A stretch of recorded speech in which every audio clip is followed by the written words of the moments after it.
The Missouri Department of Social Services is moving ahead with a major investment to keep small town hospitals open and safe.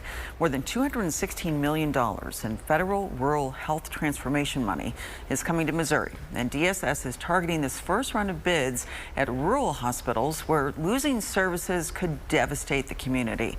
Instead of broad long-term projects, this funding zeroes in on urgent safety fixes, protecting essential services and updating aging buildings and equipment. Are they large hospital systems that could probably handle a $50,000 storm coming through? But then there are those that $50,000 could really strap their cash. Some are operating with very few days on hand of cash.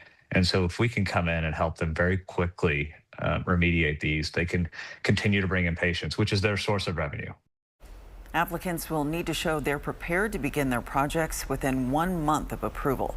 DSS says more funding will be made available throughout the month for other projects, like $17 million for expanding and retaining the rural health workforce.